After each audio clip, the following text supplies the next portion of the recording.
Isang magandang umaga po sa ating lahat. Isang magandang linggo ng umaga. At kahit tayo po ay hiwa-hiwalay sa ating pagsamba, sama-sama ang ating mga spirito para ang Diyos natin ay luwalhatiin at sambahin ngayong umaga. Basahin ko lang po sa awit 145 mula verse 1 hanggang 7. Ang kadakilaan ng Diyos ko at hari, aking ihahayag. Di ko titigilan magpakailanman ang magpasalamat. Aking pupurihit, pasasalamatan siya araw-araw. Di ako titigil ng pasasalamat magpakailanman. Dakila si Yahweh at karapat-dapat na siya'y purihin. Ang kadakilaan niya ay mahirap nating unawain. Sa alinmang lahi, ang iyong ginawa ay papupurihan. Ihahayag nila ang mga gawa mong makapangyarihan. Ang karangalan mo at pagkadakilay ipamamalita. At isasaysay ko ang mga gawa mong nakahanga-hanga. Ang mga gawa mong makapangyarihay ipamamalita sa lahat ng tao'y aking sasabihing ikaw ay dakila. Ihahayag nila ang lahat ng iyong mga kabutihan. Aawitin nila ang kabutihan mo at iyong kabaitan. Purihin natin ang ating Diyos, awitin natin ang kadakilaan ng Diyos na hari ay ating ihayag.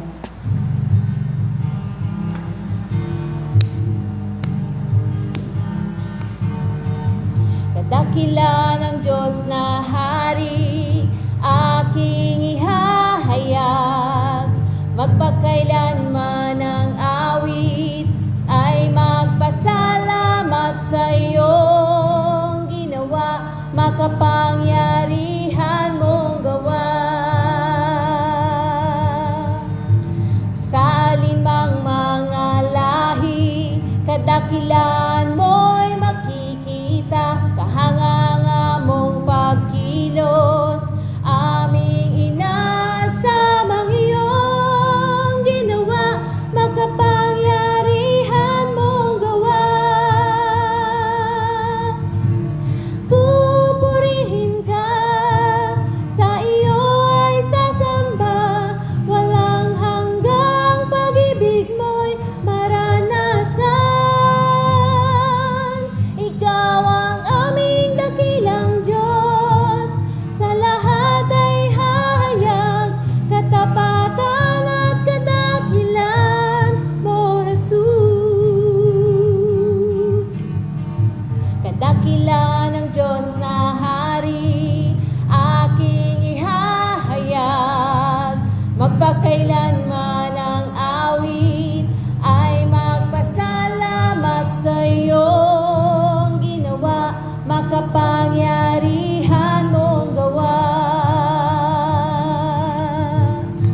Sa alinmang mga lahi, kadakilan mo'y makikita. Kahanga-hanga mong pagkilos, aming inaasam ang iyong ginawa, makapangyarihan mong gawa. Pupurihin ka, sa iyo ay sasamba, walang hanggang pag-ibig mo'y maranasan. Ikaw ang aming dakilang Diyos, sa lahat ay hayag, katapatan at kadakilan mo, Jesus. Katapatan at kadakilan mo, Jesus. Katapatan at kadakilan mo, Jesus. Patuloy nating awitan ng ating Diyos, siya'y tapat at dakila at karapat-dapat lamang sa ating mga pasasalamat at pag-awit.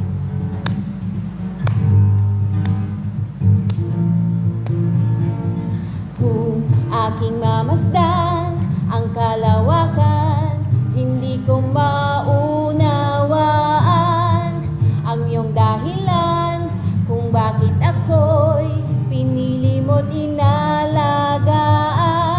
Di ko kayang isipin, hindi ko kayang sukatin ang pag-ibig mo, Jesus, na iyong binigay sa akin.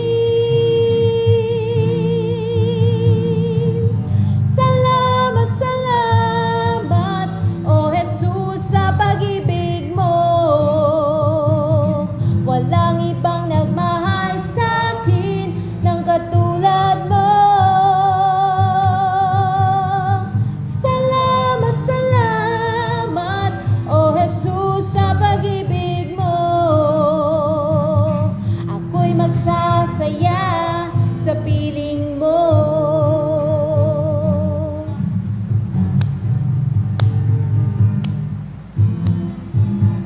Kung may pagsubok man o kagipitan, ako ay may lalapitan. Ikaw, Jesus, ang aking sandigan, hindi mo ko pababayaan. Di ko kayang isipin, hindi ko kayang sukatin ang pag-ibig mo, Jesus, na iyong binigay sa akin. Salamat, salamat, O Jesus, sa pag-ibig mo. Walang ibang nagmahal sa akin ng katulad mo. Salamat, salamat, O Jesus, sa pag-ibig mo. Ako'y magsasaya sa piling mo. Ako'y magsasaya sa piling mo. Ako'y magsasaya sa piling mo.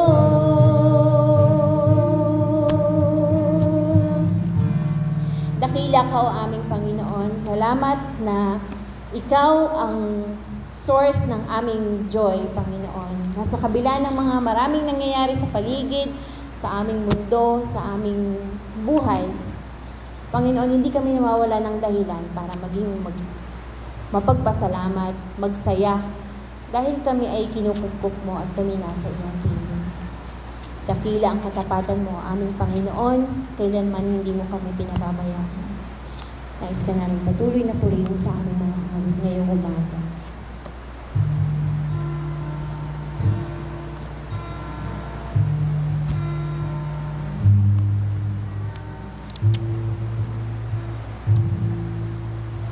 Walang hanggan katapatan sa buhay ko'y lagi mong laan. Narito dahil sa biyaya mo, habang buhay magpupuri sa'yo. Pupurihin ka sa awit, itataas ang aking tinig, itatanghal sa buhay ko'y tanging ikaw, O Diyos. Higit pa sa kalangitan, ang iyong kalwalhatian, kadakilan mo'y di mapapantayan. Walang hanggan katapatan sa buhay ko'y lagi mong laan. Narito dahil sa biyaya mo, habang buhay magpupuri sa'yo. Pupurihin ka sa awit, itataas ang aking tinig, itatanghal sa buhay ko'y tanging ikaw, O Diyos. Higit pa sa kalangitan,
lahat ng papuri, ang lahat ng pagdakila ay sa iyo lamang, o aming dakilang Ama.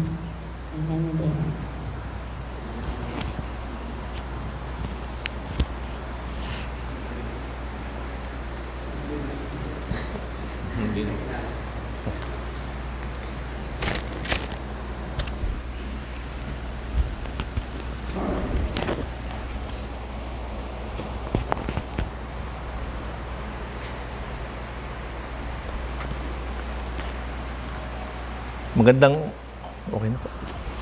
Magandang umaga po sa inyong lahat.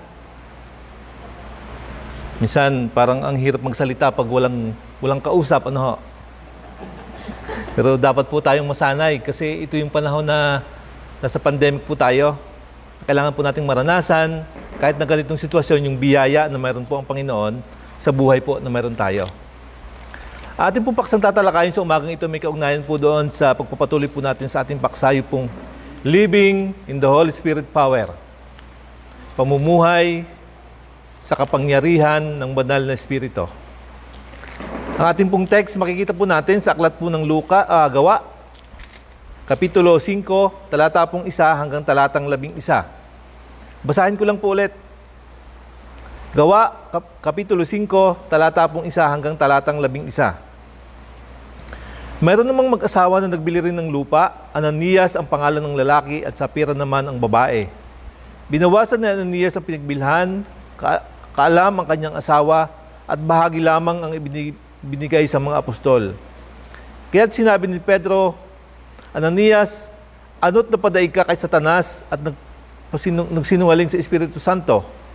Bakit mo binawasan ang pinagbilhan ng lupa? Nang hindi pa naipagbibili ang lupa, hindi ba iyo yon? At nang maipagbili na, hindi ba iyo ang napagbilhan? Bakit mo naisipang gawin iyon? Hindi ka sa tao nagsinungaling, sa Diyos ka nagsinungaling. Nang marinig ito ni Ananias, siya'y patay na bumagsak at lahat ng nakarinig sa pangyayaring ito ay sinidla ng matinding takot. Tumindig ang mga binata, binalot ang bangkay at inilibing. Pagkaraan ng may 3 araw, ay dumating ang kanyang asawa na walang kamalay-malay na sa nangyari. Kagad siyang kinausap ni Pedro, sabihin mo sa akin, ito nga ba lamang ang pinagbilhan ng lupa ninyo? Opo, sagot niya. Iyan nga lamang po. Talata pong 9, kaya't sinabi sa kanya ni Pedro, ano't pinagkaisahan yung lukohin ng Espiritu ng Panginoon? Hayaan na sa pintuan na ang mga naglibing sa iyong asawa at ikaw naman ang isusunod. Pagdakay na buwal si Sapira sa paanan ni Pedro at namatay, pagpasok ng mga binata, nakita nilang patay na siya, kaya ito'y inilibing na sa labi ng kanyang asawa. Pinagharian ng matinding takot ang buong iglesia at ang lahat ng nakabalita nito. Balikan lang po natin, ang araw po ng Pentecostes ay araw na kamangha-mangha. Ang araw po ng Pentecostes ay araw na kamangha-mangha. Sa araw na yon, ang Banal Espiritu ay binigay para maranasan, para dalhin tayo sa pagliligtas at makapamuhay ng isang buhay na banal sa sandali na maligtas na tayo. Atin pong bibigyan din na ang Banal Espiritu ang nagbibigay sa atin ng kapangyarihan para magkaroon ng isang buhay na banal at katanggap-tanggap sa Diyos. Maaari pa din po tayong magkasala. Ngunit ang kanyang presensya ay magbibigay sa atin ng kapangyarihan na magtagumpay kung nanaisin niya. Nang mabasa po natin ang istorya po ni Ananias at ni Sapira, maring ito po yung kwento sa Biblia na alam na rin natin.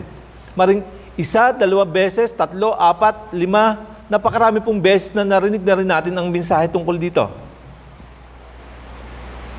Pero ano po ba ang kahulugan ng pangalang Ananias? Ang meaning po doon, ang Ananias po ay nakakahulugan po, the Lord is gracious. Yung Sapira naman, ano naman ang kahulugan? Ano naman ang kahulugan ng salitang Sapira, ng pangalang Sapira? Yun po ay beautiful.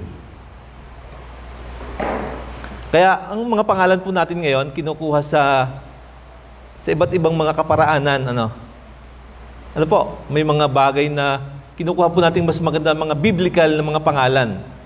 At doon po tayo nagbabase. sa mga kahulugan ng mga pangalan na yon. Pero nung una-una, parang wala naman. Kung ano lang yung nasa kalendaryo, nabasa ng matatanda, si Conrado, si Reynaldo, mga ganyan, ganun lang. Rodrigo, kung ano lang yung nakatapat doon sa kalendaryo, yun lang yung kinukuha ng matatanda. Ngayon lang mga huling panahon na nagbabago. Kinukuha po natin sa mga millennials po ngayon. Ito na po yung panahon na kinukuha po natin yung mga pangalan ng mga tao na yon sa iba't ibang mga magagandang kahulugan o meaning na mayroon. Si Ananias po at Sapphira ay bahagi ng iglesia sa Jerusalem. Maring sa pag-aaral ko po ng kwento na ito, maring sila po yung kilala sa iglesia na iyon. Kasi kung hindi naman sila kilala, hindi na totoong papansinin. Parang hindi totoong pag-uukulan ng panahon para ano bang kasalanan na mayroon ng tao na ito. Maring nakikita ko po sila po yung kilala sa iglesia na iyon. At si Peter po ay kilala niya si Ananias ng mukhaan at tinatawag niya ito sa kanyang pangalan. Ibig sabihin, talagang kilalang kilala sila ng mga apostol sa panahon na yon. At kilala din niya si Sapphira na asawa ni Ananias. Si Ananias po marahil at Sapphira ay malay sa nangyayari sa kanilang paligid o iglesia na mayroon. Nakikita po nila at naririnig ang mga tao na nagbibili ng kanilang mga ari-arian, maring bahay, o lupa. At ang napagbilhan ay dinadala po nila sa iglesia para makatugon sa pangangailangan ng mga kapwa mananampalataya o sa komunidad na mayroon sila. At maaaring wala po nag-uutos sa kanila na gawin yun. Hindi sinabi ni Peter na kailangan yung ipagbili ang inyong mga ari-arian para makasupply o makatugon sa pangangailangan ng mga kapwa mananampalataya. Maaaring wala pong ganon. Kundi ang pagbibili po ng kanilang mga ari-arian ay kusang loob at hindi napipilitan lamang. Para marahil di sila mapahiya, kailangan din nilang gawin ito. Kasi marami nang maaring nauna ng mga kapatiran na nagbili ng kanilang mga ari-arian. No? Kung sa panahon po natin, yung may mga Fortuner. May mga Fortuner, may Hilux. Pagbibili nila, na pagbilhan, ibibigay sa kapatiran. Pero wala pong pumipilit sa kanila sa panahon na yon. Ito po'y kusang loob nilang ginagawa para sa Panginoon at para sa mga kapatid na mayroon sila. Ngunit ang kanya pong hangarin na tumayo kasama ang mga kapatid ay para pong charity lamang. Yun po yung nakikita ko doon. Maring wala po siyang hangad na, nung ipagbibili pa po niya yung kanyang ari-arian, kasi nga parang ito yung kalakaran sa kanilang iglesia, maring wala pa po siyang hangad na magdaya. Wala po siyang hangad na mandaya o manloko o lokohin ng mga apostol o ang Diyos sa panahon na yon. Kasi ang tanging intention po ni Ananias at ni Sapphira ay makatugon doon sa pangangailangan ng iglesia at makatulong sa mga kapatid na maring kinakapos sa mga pangangailangan. Maring sa panahon pong ito, determinado po si Ananias at si Sapphira na ipagbili ang kanilang bahagi ng kung anong mayroon sila at ibigay ang napagbilhan sa mga apostol. Ibig sabihin, talagang bukal na bukal po sa kanilang mga kalooban. Ngunit dumating po yung kaisipan ng maaaring hawak na nila po yung pera na mayroon. Yun po kasi yung problema. Tulad din po sa atin sa pagbibigay po natin sa Panginoon. Minsan, pag wala pa yung isang bagay na hindi mo pa hawak yung pera mo, ang dali mong ipangako, Lord, ang kalahati po nito o eksapong bahagi ng pera na mayroon ako, na tatanggapin ko, ay ibibigay ko po sa inyo. Siguro kung mga 100, madali lang. Pero kung ang usapan po ay libo-libo na o milyon, medyo mahihirapan po tayo. Kasi, para bang itatanim ni Satanas sa puso mo o sa kaisipan na mayroon ka, sayang. Malaking sayang. Ba't mo ibibigay yan? Malaking sayang. Dito po nagsisimula na gumawa ang dyablo at maging tuso sa puso po na mayroon si Ananias. At itinanim po ng dyablo sa kanyang puso yung kailangan mong huwag ibigay lahat kasi sayang nga. Ano? At nangyari po ang plano na yon at doon lumitaw yung kaisipan nila na po pwede nga pala natin huwag ibigay lahat. Bakit ba natin ibibigay lahat? Sayang nga. Napakalaking pera marahil. Kasi nung una-una po, yung pag meron kayong 100,000 nung una-una, sa panahon ni lola ko, napakalaking pera na po noon. Kasi si lola ko po noon, ayon lang sa kwento ng mga nanay namin, ng mga tatay namin, ng mga tiyo namin. Si lola po nung panahon na yon, ang mga pera niya tiyatago lang sa mga ilalim ng baol. Minsan binabalot lang ng basahan, nasa likod ng eskaparate. Ganun lang si lola noon.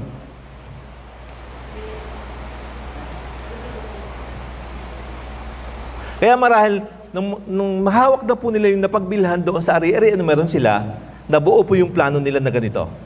Marahil sabi nila, kailangan ikaw muna yung umuna. Umuna ka muna doon, para hindi tayo masyadong mahalata ng mga apostol. Kaya ang ginawa po nila, si Ananias po ay umuna doon sa mga apostol at dala-dala na po niya yung kanyang napagbilhan. Pero bakit po sila namatay? Dahil nagsinungaling sila. In-expose po ni Peter ang kanilang kasalanan at kasi po kilala sila ng mukhaan at sa kanilang mga pangalan. Ganon din po sa mga iglesia na meron tayo. Dapat ini-expose po natin yung kasalanan at agad pong naaagapan para maapula ka agad at hindi na kumalat pa yung pinsalang dulot nito sa ibang mga kapatid at sa kabuuan ng iglesia po na mayroon tayo. May mga mananampalataya po na hindi nagsisisi sa kanilang mga kasalanan na nagawa. Parang normal lang na bagay na, ay okay lang. Hindi naman napapatawad ng Diyos at atin namang Panginoon ay mapagpatawad. Tinanggap ko na siya at pinatawad na rin yung mga kasalanan gagawin ko pa. Pero may mga kapatid po tayo na pilit na itinatago yung mga pagkakamali. Kaya din maranasan yung paglago na mayroon ng isang iglesia. Ang mga tao po sa labas ng iglesia ay masyadong mapagmatiyag. Kita niyo po yan. Sila po yung mga CCTV natin paglabas ng iglesia na mayroon po tayo, ng building na mayroon po tayo. Yung po mga tao sa paligid po natin, sila po yung mga CCTV na nagmamadyag sa atin kung ano po yung mga bagay na ginagawa natin at pinagkakaabalahan sa buhay na mayroon po tayo. Tingin niyo po ito. Kung ang lahat po ng mananampalataya na nakagawa ng pagkasalanan at pagsisinungaling ay namamatay, marahil wala na pong tira sa loob ng iglesia. Isipin niyo po ito, kapatid. Nasaan ka man ngayon? Kung ang lahat po ng tao na nagkagawa ng kasalanan at nagsinungaling sa Panginoon ay namamatay, wala na pong kalaman-laman ang mga iglesia sa ngayon.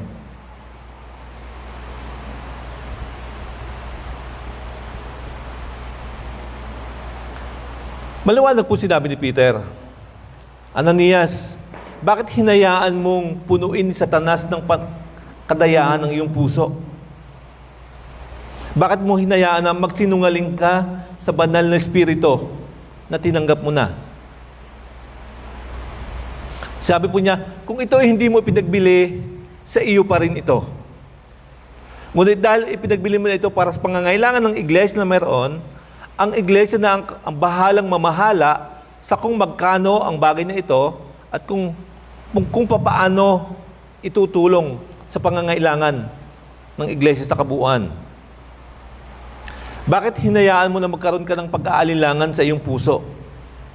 Sabi po ni Peter, hindi ka sa amin nagsinungaling, sa Diyos ka nagsinungaling. Nang marinig po ito ni Ananias, siya po'y namatay. Nakakalungkot. Kung ganito po tayo ngayon, lahat po marahil ng mga tao, mananampalataya ay napakatatapat. Kasi ayaw po nating mamatay.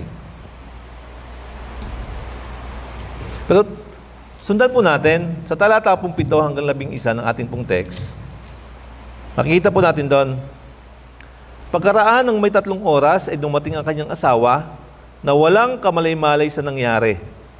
Kaagad siyang kinausap ni Pedro, sabihin mo sa akin, ito nga ba lamang ang pinagbilhan sa lupa ninyo? Opo, sagot niya. Yan lamang nga po. Kaya't siya sabi sa kanya ni Pedro, ako'y pinagkaisa ninyong tuksuhin ang Espiritu ng Panginoon, haya na sa pintuan ng mga naglibing sa iyong asawa, at ikaw naman ang isusunod.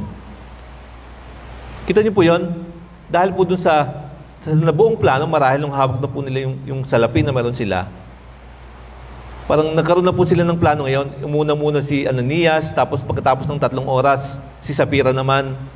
Parang planado, kasi kung wala po silang planong manloko at mandaya sa Panginoon, sa mga apostol, na tumatay yung lingkod at leader sa panahon na yon, magsasabay na po silang dadating. Nagkukunwari pa po si Sapira na wala siyang kaalam-alam. Pero alam po ng Diyos, alam po ni Peter na nagsisinungaling ang tao na ito. At hindi niya po pwedeng dayain ang banal na Espiritu.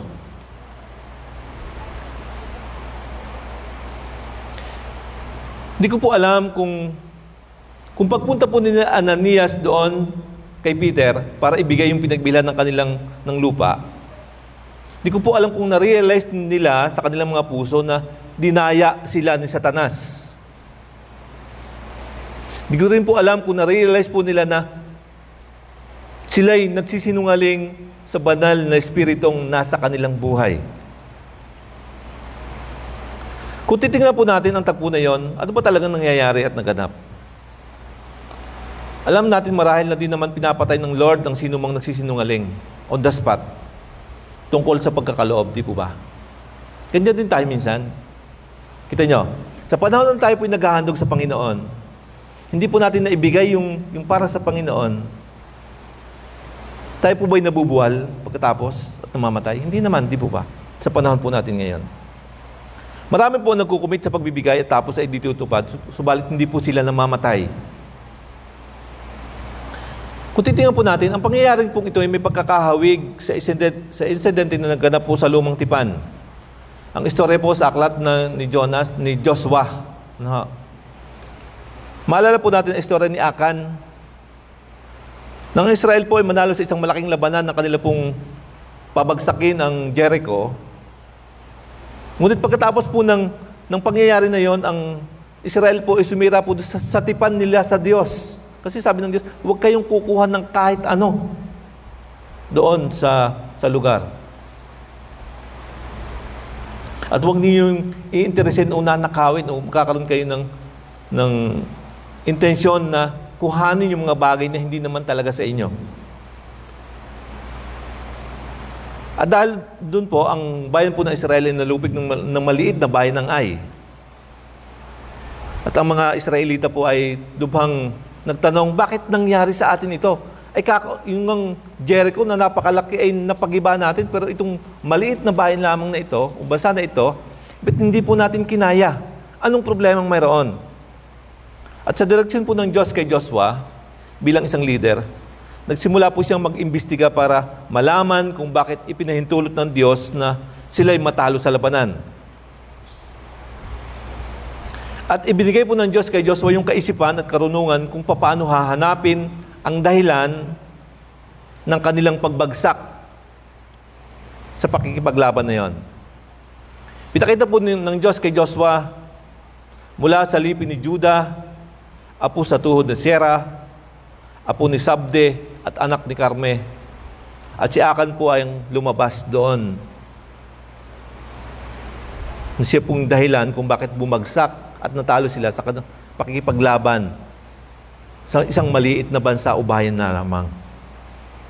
At kanila pong natuklasan na si Akan ay nag-uwi ng hindi pinapahintulot. Nakikita po natin sa Joshua 7 verse 20. Sundan niyo po ako. Joshua 7, Kapitulo 7, talata pong 20. Ang sabi po doon, sumagot si Akan, nakasala po ako kay Yahweh, ang Diyos ng Israel, sa mga bagay na nasamsam ko sa Jericho. May nakita kong isang mamahaling damit na yari sa Babylonia, halos 8 librang pilak at isang barang ginto na mahigit pang 2 libra. Kinuha kong mga iyon at binaon sa lupa sa loob ng aking tolda. Nasa kailaliman po ang pilak. Mga kapatid, kung hinayaan lamang po ni Peter na itago at ilantad yung kasalanan na mayroon si Ananias at si Sapira sa panahon na yon, wawasakin po nila yung paggawa ng Diyos sa Jerusalem sa panahon na yon. Dahil kailangan pong ilantad yung mga kasalanan na meron tayo para maranasan po natin yung paglago, maranasan yung kapangyarihan ng Diyos sa buhay po natin sa pamamagitan ng Banal na Espiritu. Kailangan pong malantad yung mga pagkakamali at pagkakasala na meron para wala pong hadlang sa isang iglesia para lumago at maranasan yung paglagong espiritual ng isang iglesia. Dalawang bagay po ang pinalitaw ng Diyos na dapat po nating maranasan na may kaugnayan sa pangyayari na ito. Ang unang bagay na nakita ko po dito ay una po yung kabanalan. Ang kabanalan po ay laging may kaugnayan sa ating pamumuhay. Di lang po ito tungkol sa mga bagay na iniisip natin. Ito po ay makapangyarihan, praktikal at napaka-positibo. Dinescribe po ni Peter ang isang buhay na banal na naghahanda para sa kanyang kaisipan para sa pakikipaglaban. Paghahanda ng ating kaisipan sa isang labanan na maaari po nating maranasan sa pang-araw-araw pong pamumuhay na tayo'y nabubuhay sa mundo na ito. Holiness requires an actual performance. Ang kabanalan po yung katotohanan na dapat po nating maranasan bawat araw. Hindi po ito religious concept na naiisip po natin. Ito po, it is a concrete lifestyle na dapat po nating taglay sa bawat buhay na mayroon po tayo. Ang hamon po sa ating mga mananampalataya na ipakita po natin sa mundo na ito ang ating pong commitment na magkaroon ng isang buhay na banal sa kapangyarihan ng banal na espiritong nasa puso po natin. Kailangan po nating magsalita ng kakaiba sa mga tao sa labas na wala pong Kristo sa puso. Kasi tayo po'y banal at pinapaging banal po tayo ng banal na espiritu. Kailangan po nating gumawa ng kakaiba sa mga tao na nasa labas po ng pananampalataya meron tayo, sa iglesia meron po tayo, kasi tayo po'y may banal espiritong nakatira sa puso po natin. Ang ating po mga ugali dapat kakaiba na kumpara sa mga tao sa labas ng iglesia. Ang ating po mga kaisipan ay maaaring kakaiba na rin dapat. Hindi po yung kakaiba na parang naloloko, hindi. Yung kakaiba na isang positibong bagay na ang Diyos ang matataas sa pamamagitan po ng buhay na meron tayo. Tinawag po tayo ng Diyos para mamuhay ng may kabanalan. Pag napapag-usapan po ang kabanalan, marami pong mga tao mananampalataya ang napapangiti. Ano? Kapatid, tanungin kita.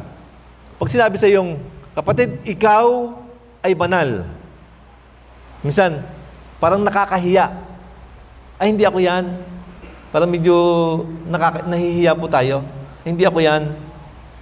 At hindi ako magiging banal kasi ako'y maraming mga pagkakamali at kasalanan na nagagawa sa Panginoon. At madalas po natin sabihin, hindi ko kayang mamuhay o magkaroon ng isang buhay na banal. Dahil ako'y mahina, dahil inconsistent ako sa buhay ko, at inconsistent ako sa maraming mga bagay kung spiritual na mga aspeto ang pag-uusapan. Malas sinasabi natin, sinusubukan ko dati na mamuhay na may kabanalan pero hindi ko kaya. Kasi nga, mahina ako bilang tao. Ang katotohanan po mga kapatid, hindi po natin tayo makakapamuhay ng isang buhay na banal kung hindi po natin nararanasan ang kapangyarihan ng banal na espiritu sa buhay natin. Hindi po tayo po pwedeng umasa sa ating lakas at galing. Hindi po tayo po pwedeng umasa sa kung anong meron ng Diyos na ipinagkaloob sa atin. Tanging sa kapangyarihan lamang po ng banal na espiritong nasa puso natin. Dahil malaking sangkot po ang tulong mula sa Diyos sa kapangyarihan ng banal na espiritu, kaya kailangan po nating pakaasamin lagi sa buhay po na meron tayo na mamuhay po tayo ng may kabanalan sa kapangyarihan ng banal na espiritu. Kaya po natin mabuhay na mayroong kabanalan. Minsan lang tinitingnan natin parang imposible at hindi po natin kaya. Pero dahil po ang banal na Espiritong nasa atin ay siya pong gumagawa para mapagtagumpayan natin yung maraming mga bagay, maraming mga pagsubok na po pwede po nating maranasan sa buhay po na meron tayo. Ito po yung katotohanan, kailangan po nating maranasan. Na si Kristo po yung buhay, na sentro po ng buhay natin sa pamamagitan ng kapangyarihan ng banal na Espiritu. Kapatid, kumusta ka ngayon? Paano ka lumalakad na may kabanalan sa tulong at gabay ng banal na Espiritu? Nakikita mo ba ang iyong sarili na tunay na lumalakad doon sa kabanalan? Tunay na namumuhay doon sa kapangyarihan ng banal na Espiritu na nasa atin? Hingin po natin lagi at pakanasain ang bagay na yon. Kasi maraming mga bagay ang mapapangyari po ng banal na Espiritu sa buhay natin. Hindi po tayo magtatagumpay sa ating galing at kakayahan. Hindi po. Tanging sa patnubay lamang ng banal na Espiritu na nasa buhay po na meron tayo. Padalawang bagay po, una po yung kabanalan, padalawang bagay, katapatan. Ang istorya po ni Ananias at Sapphira ay nagtuturo po sa atin na kailangan po tayong maging tapat sa lahat ng bagay sa buhay po na meron tayo. Tinalaga po tayo ng Diyos para mamuhay sa mundo na ito. Ang mundo ay namumuhay sa kasinungalingan. At tayo ng mga mananampalataya ay dapat namumuhay na mayroong katapatan sa buhay po na meron tayo. Tingnan niyo po ito. Ang katapatan po ay napakamahal na regalo na po pwede nating ibigay sa Diyos unang-una at sa mga tao po sa paligid na meron tayo. Pag napag-usapan po ang katapatan, kasama po nito yung pagiging makadiyos o yung godliness. Sundan po natin ang unang Timoteo, Kapitulo 2, talata pong 2. 1 Timothy chapter 2, verse 2. Ganito po ang sinasabi doon.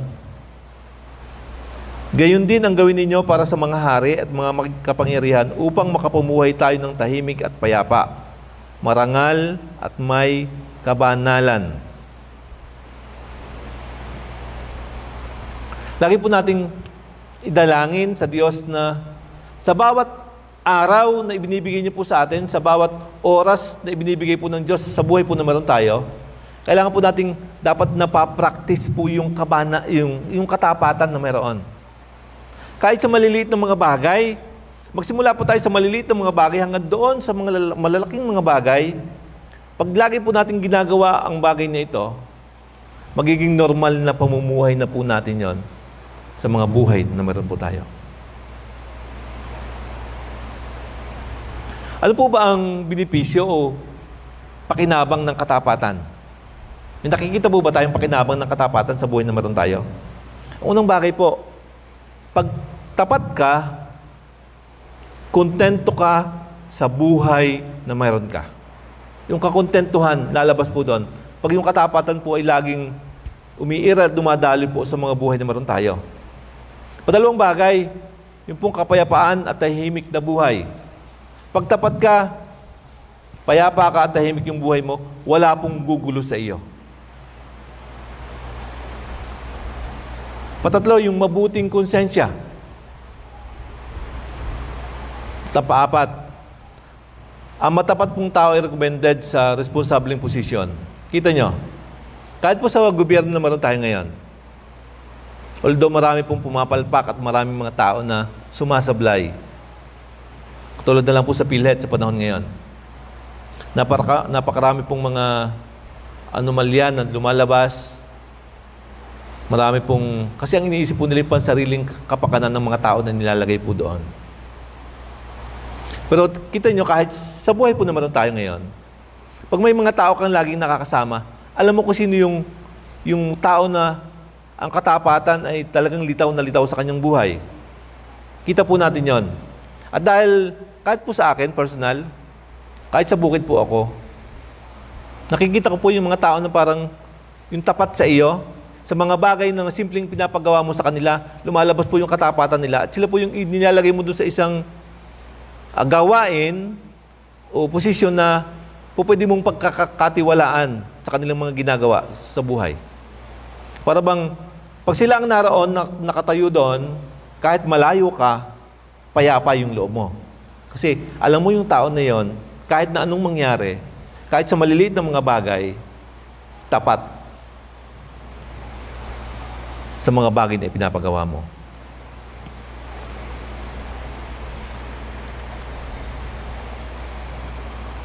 Tingnan po naman natin. Pag naman hindi ka tapat, ano naman ang napapala ng isang tao pag hindi ka tapat? Pagdating po sa katotohanan, siya po yung sinungaling. Pag katotohanan po pinag-uusapan, siya po yung taong sinungaling. Yung kahit tama na po ang kanyang sinasabi, minsan hindi mo na pa rin siya papaniwalaan kasi nga, sinungaling ang tao na ito eh. Hindi mo po pwedeng pagkatiwalaan. Pagdating po sa hanap buhay, siya po yung mandaraya. Kasi nga hindi po litaw yung katapatan sa kanya. Minsan, sa hanap buhay po kasi, pag medyo may kaunti kang pitik, sabi nga ng mga negosyante, no? Pag may kaunti kang medyo pailalim ng kaunti, napakalaki po ng kita. Yung, halimbawa, kikita ka ng 100, po pwede mong gawing 200 yun, 300. Saglit lang. Hindi naman masyadong mahahalata. Pero pandaraya din po yun. Pagdating po sa doktrina, sila po yung mga bulaang guro. Parang, ang kanila pong mga binabahagi ay sablay doon sa katotohanan. Sa buhay naman po mag-asawa, sila naman po yung mga nangangaliwa. Sino po dito ang nangangaliwa? Sila po yung, kasi isang bagay sa buhay po mag-asawa, yung katapatan, napakahalaga po niyan. Na hindi po pwedeng sirain, na hindi po pwedeng, kasi pag nagkaroon ka ng lamat na kaunti doon sa asawa na meron ka ngayon, nakakaroon po ng gap. At pag nadagdagan po yung lumalayo ng lumalayo, yung kalooban mo at yung loob ng asawa mo sa iyo. Napakahalaga po na kahit yung pong konsensya na meron tayo ay kailangang payapa. Dahil tapat po tayo na hindi po tayo inuusig ng ating konsensya. Sa trabaho po natin, siya po yung tipo na di sulit na ibinabayad mo. May mga tao po na pag ginuha ka, kahit simpleng gawan, pagtatabasin mo lang sa harapan mo, pagwawalisin mo lamang. Kahit sa ganung mga bagay, minsan sila yung mga tao na patama. Pagkita ka, gumagawa sila. Pero pag alis mo, pagbalik mo ulit, maghapon ka babalik, parang kung isipin mo, hindi sa haba ng panahon, sa haba ng oras na ginugol po nila, sa paglilinis lang ng kaunting bagay na yun, hindi nila natapos yon, tansyado mo yon. Kung sabi mo, kung ako nga ang gagawa na rin, mga 2 oras lamang rin, tapos. Pero sa kanya, maghapon, may tira pang kaunti. Ito po yung mga tao na wala yung katapatan sa kanilang mga buhay. Sa mga pangako, siya po yung sisira sa mga usapan na mayroon. Pero kumusta po yung mga pangako na binibitiwan po natin? Kahit sa mga bata, sa mga anak po natin maliliit, minsan sabi natin, sige, mamaya may pasalubong si Papa sa iyo. May Jollibee. Chicken yon, Chicken Joy. Yung pala, bibili lang doon sa, chicken din naman ang daladala, pero binili lang doon sa harapang restaurant.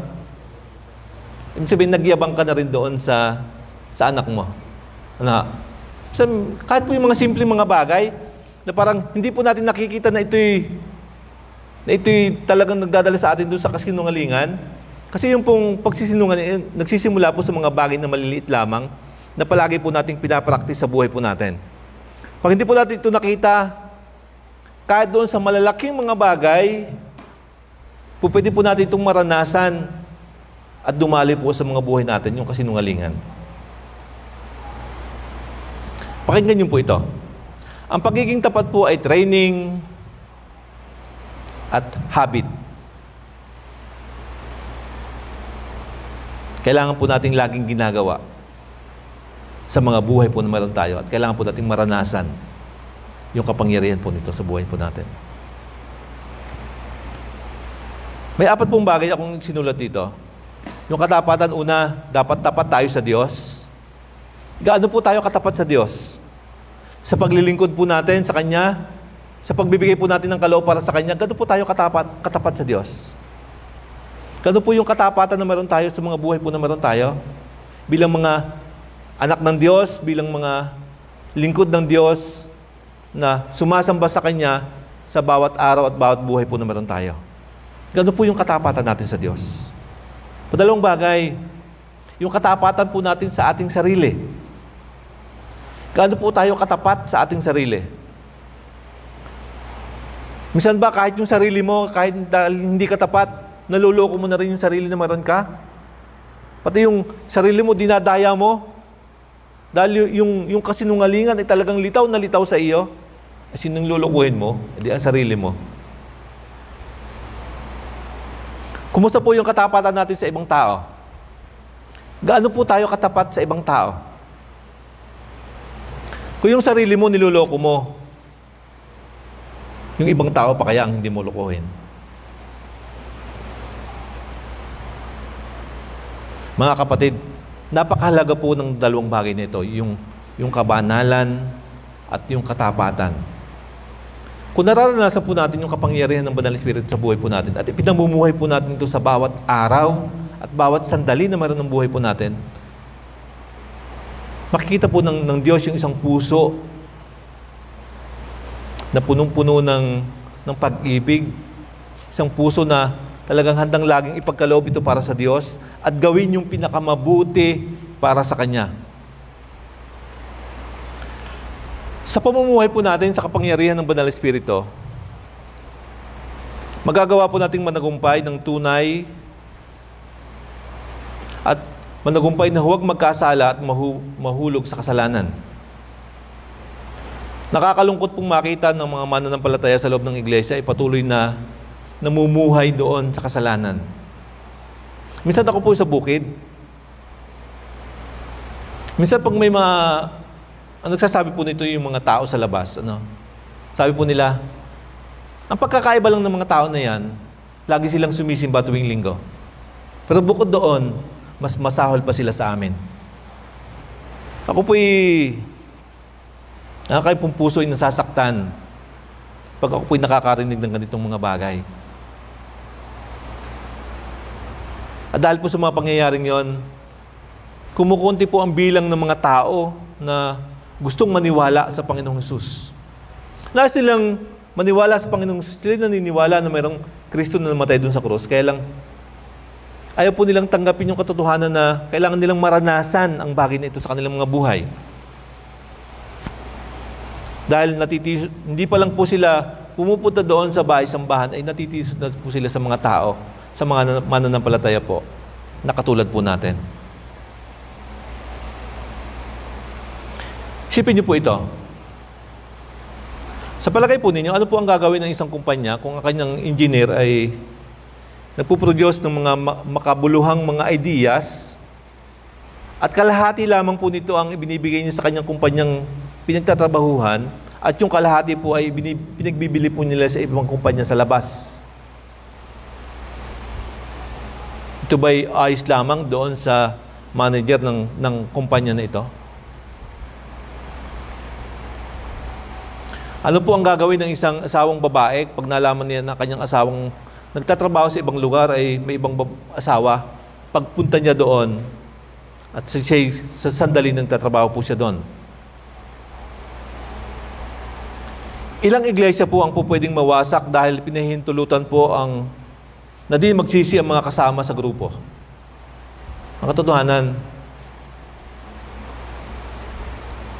nakakalungkot po yung katotohanan na may alam ka sa loob ng iglesia na hindi sila nagsisisi ng kanilang mga kasalanan, na kailangang, pag may mga ganito pong mga kaso o karanasan ng isang iglesia, ang nakikita ko po dito, kailangan talagang lagutin at putulin yung mga kasalanan na yon.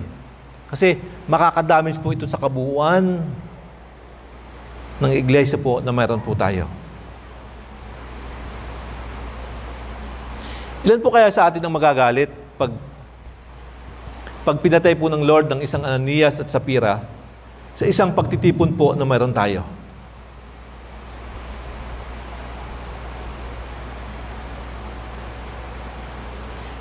Tinataas ba natin ating mga kamay sa ating pagsamba sa Panginoon? Dahil po nakikita dating tumataas din ng kamay ng ibang mga kapatid na katabi po natin. At isipin po na mukha tayong banal kapag ginagawa natin ang bagay na yon. Pumupunta pa tayo sa mga cells, mayroon po tayo dahil ito po dapat po natin gawin o responsibilidad po natin bilang mga cell member na pumunta po doon kasi kailangan po natin gawin ang bagay na yon kasi nakakahiya kung hindi po tayo dadating. Ito ba'y pumupunta tayo dahil mahal natin ang Panginoong Jesus o pumupunta tayo dahil responsibilidad po natin ang bagay na yon? Tayo po ba'y nagsisinungaling sa banal na Espiritu?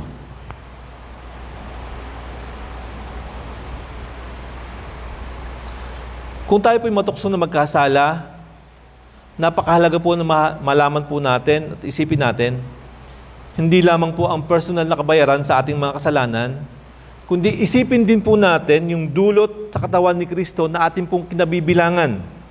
Ang iglesia, ang kapinsalaan po sa imahe ng Panginoong Hesus, sa mundo, sa mata ng mundo na ating pong kinabibilangan. Dapat hindi lamang po yung personal na kabayaran. Minsan sasabihin natin, ay hayaan na ako lang naman mapapahamak. Nagawa ko naman yung gusto ng katawan na meron ako. Pero paano po yung pinsala na dulot sa kabuuan ng iglesia? Mga kapatid, ang hamon po sa atin ng Panginoon ng Diyos sa oras na ito. Lagi po tayong mamuhay doon sa kapangyarihan ng Banal na Espiritu sa buhay natin. Taglayin po natin yung kabanalan, yung katapatan na mayroon sa mga puso. At lagi po natin itong gawin sa ating pong paglilingkod at pagtalima sa nais po ng Diyos. Huwag na po tayong gumaya kay Ananias, kay Sapphira, na magsisinungaling. Nais po ng Diyos sa isang pusong dalisay, isang pusong tapat, na maranasan po natin lagi yung kapangyarihan ng Banal na Espiritu sa mga buhay po na meron tayo. At lagi po natin itong ginagawa sa bawat oras, sa bawat segundo na ibinibigay po ng Diyos sa buhay po na meron tayo. Pagpalain po tayo ng Diyos sa umaga na ito.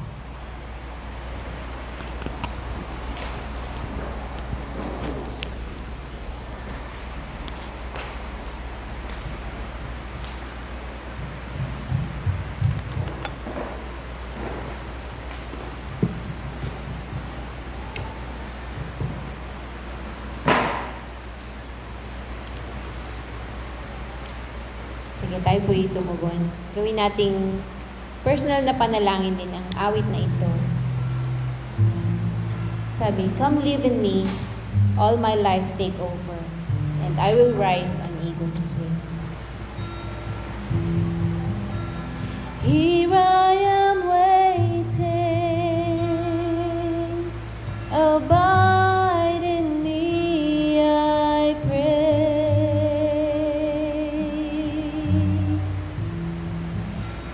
Here I am longing for you.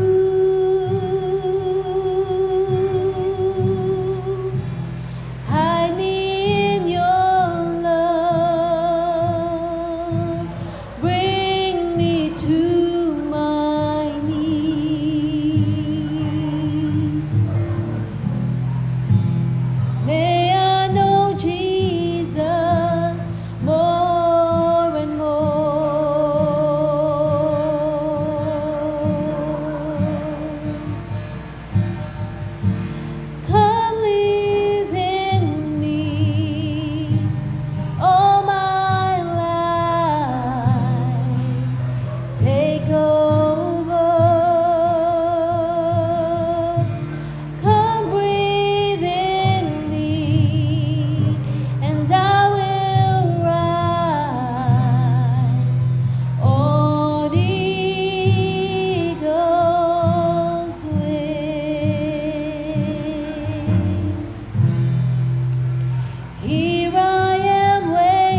Napaka-solemn na panalangin na ating imbitahan ang Diyos na liliman tayo, kanlungan tayo sa kabila ng kung sino tayo.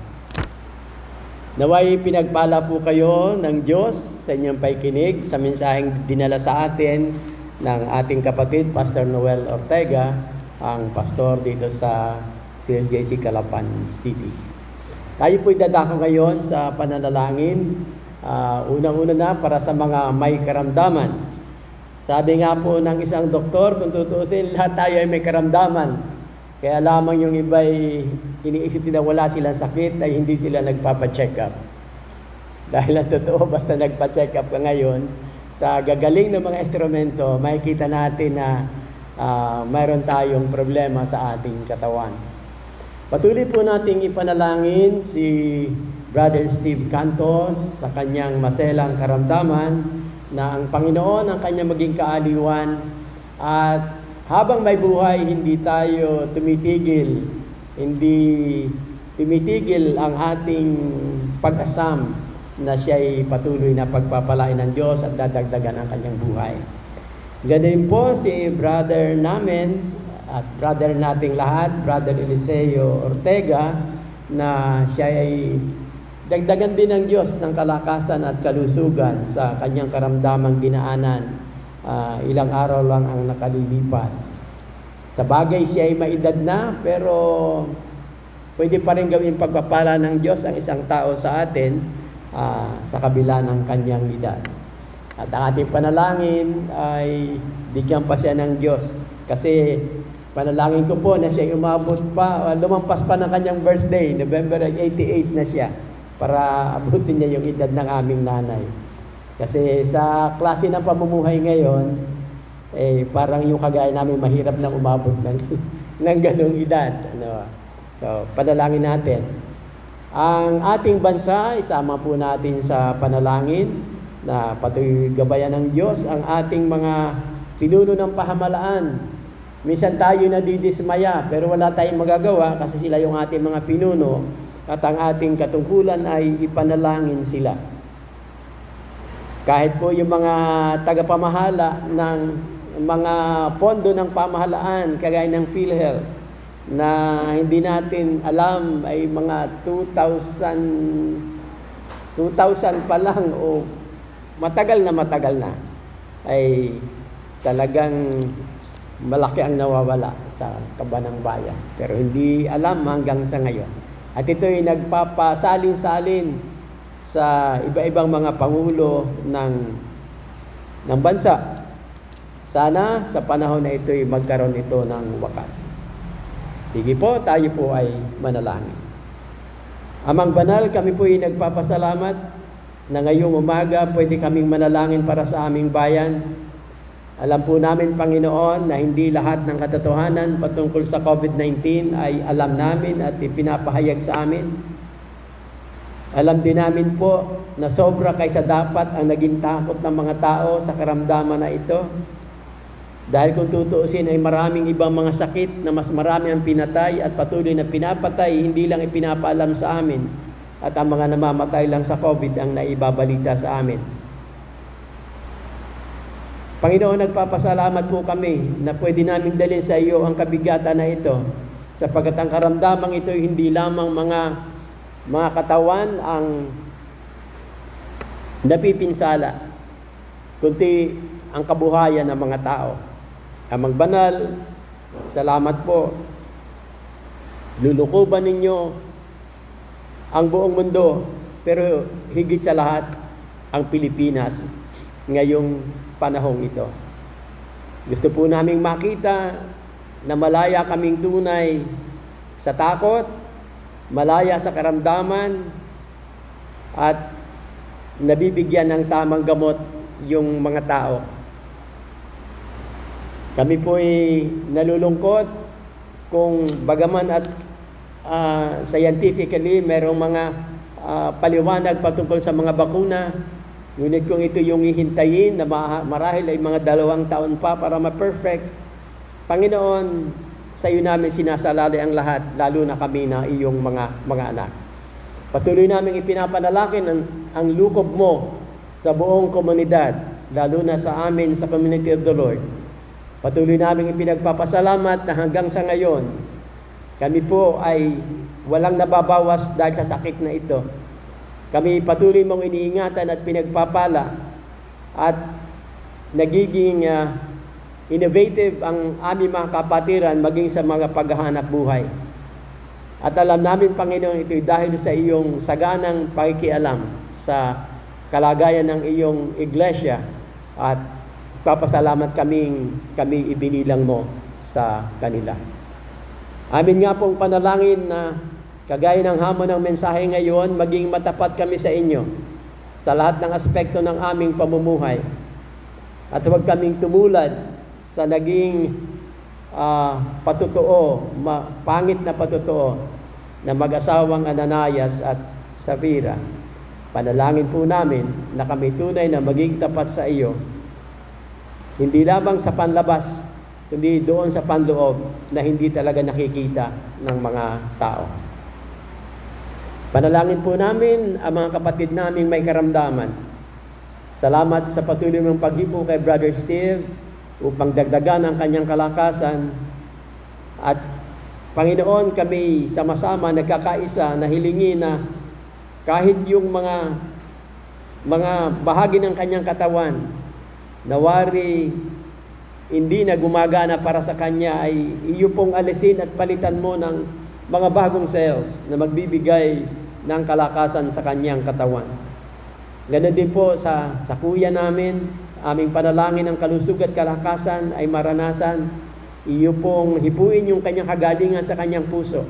At panalangin namin hindi na ito magkaroon ng iba pang complications para kanyang ma-enjoy ang kanyang mga panahon dito sa lupa hanggang sa sandali na talagang itinakda mo para siya'y sumapiling mo.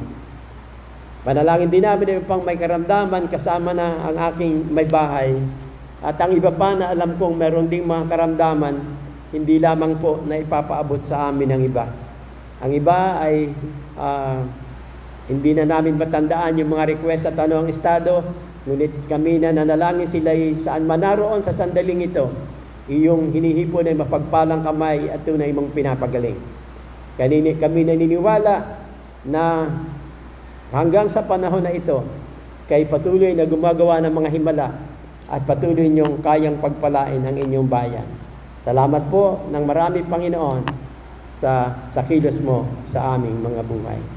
Ngayon, tulungan mo kami na ipamuhay ang iyong mga salita at sa paglabas namin sa bahay dalanginang ito, baunin namin ang kapangyarihan ng salita mo at mabuhay kami para sa iyo araw-araw ng buhay namin.